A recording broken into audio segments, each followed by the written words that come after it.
Westworld Season 4, Episode 3. Westworld's back, Bernard's back. We're going to jump into it. Spoilers up ahead.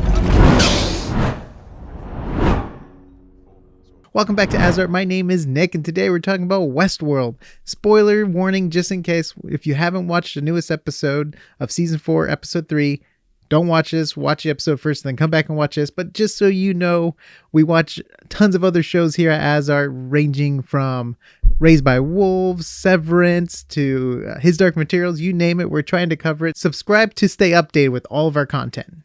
So we open up with Bernard. We're finally with Bernard. He hasn't been in the first two episodes. It's so good to see him, which is interesting because we didn't get Dolores' storyline at all in this story. And we'll talk about it.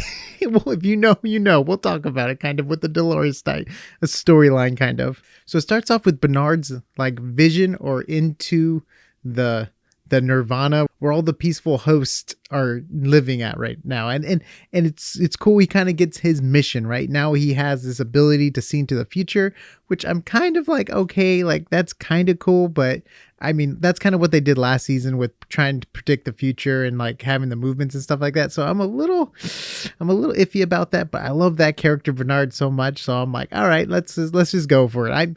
I'm game for now. Let's see where it takes us. A lot of little funny moments though, with him predicting the future when it comes to what he's going to eat, to the to the coffee spill, all that stuff. I love the humor they're doing with that, and I'm curious where it's going to lead to and what the weapon is in the desert. I'm really curious if we're going to lead back to Westworld and everyone's going to, meet at one point kind of thing. But I don't know. I'm kind of curious what this thing is because I'm kind of lost with the timeline on how long he's been knocked out for. If they said it in the episode, I totally missed it, but let me know down in the comments down below. And also too, let me know your favorite theories for the show and what you think is going to happen to all of these characters too. Feel free to write them in the comments down below. We have been known for reading people's comments and doing whole videos on it, breaking down other people's theories. So comment down below. We'll love to hear what you're thinking. And now we're back in Westworld. I know it's 1920 Chicago, but it's basically Westworld, right? Like, first of all, one thing that made me laugh was as soon as I got off the train, they had this like music playing, and oh my gosh, it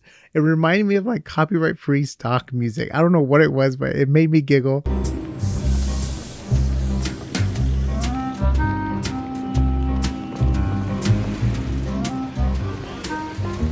And then it was just so funny too, because like then Maeve says, they spared no expense, and that's just so good because it's like Jurassic Park, basically, right? Jurassic Park was an amusement park that went haywire and gone wrong. So was Westworld, and I believe it was the same writer that wrote the books originally for Westworld and Jurassic Park about amusement parks that go haywire. So I just thought that was hilarious. They threw in, we spared no expense. I was just busting up at that little that little Easter egg. If anyone else caught it, let me know down in the comments below. I would love to know if you caught that too. And then we see Westworld play out again with the robbery and everything, right? Like even like the chain on the vehicle to pull it out, and the safe coming down the second story. Like, it's so funny. It's just like a repeat. Like, they were so lazy. Well, obviously they're not trying to create a new fun amusement park. They're obviously creating this amusement park to collect people's data to turn them into hosts. So obviously they're not going to take time into writing a new script and all that. So even though it would be fun to see something new, but it's also fun to see the repeat.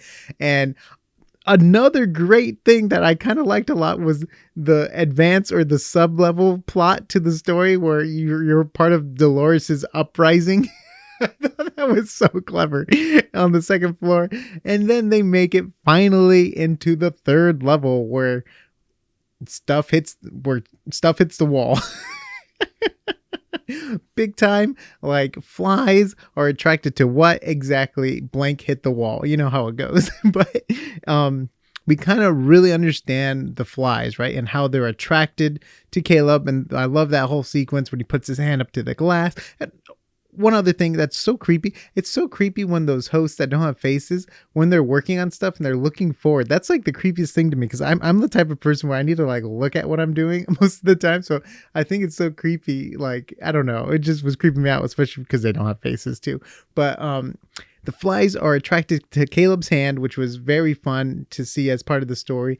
And then we finally get the trailer shot, right? The shot in the trailer of the kid's face opening, Caleb's daughter's face opening, and the flies coming out kind of thing. So it was super cool to see that in the show finally. And that had to be rough, man. And I like the way they cut it too, because you think she did get captured kind of thing, but she didn't, and they got away. But now he's captured, and it's like, what's gonna happen with Caleb? Is Maeve gonna be able to override the system so she can deactivate the flies that are in his brain, or is he donezo? Is he gonna need the original Dolores to come back and save him? Is it gonna be Bernard, or is this the end of his storyline? I honestly think Maeve's going to upgrade herself and be able to save Caleb, but I don't know. We'll see. We'll see what happens, because for some reason they really wanted him, and I don't know if it's because he worked with Dolores and there's memories they need to get from him to help crack a code or something like that. So I'm very interested why they need Caleb so badly. But yeah, that was a lot of fun. This episode was a lot of fun, seeing all the twists and turns. It was great seeing the fight scene with the Man in Black and Maeve again, like William and Maeve. That was fun. And now it was such a cut for a cliffhanger, because it's at least finish the battle sometimes. But it's cool.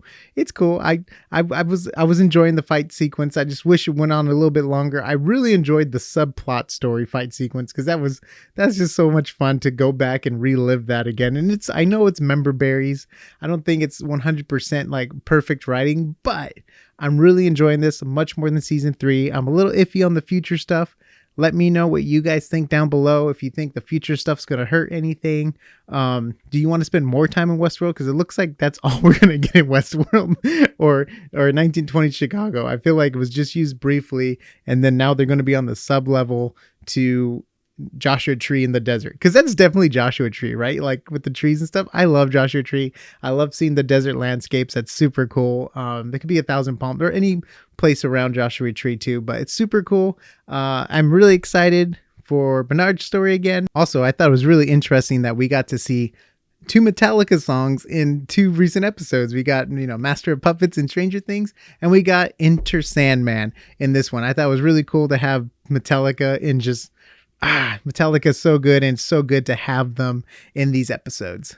Let me know down below what you guys think, and subscribe so you can stay updated, and go to asart.space for all of our audio and video links and even cool shirts that we designed. Go there, support us, do whatever you can, and we'll see you on the next AsArt.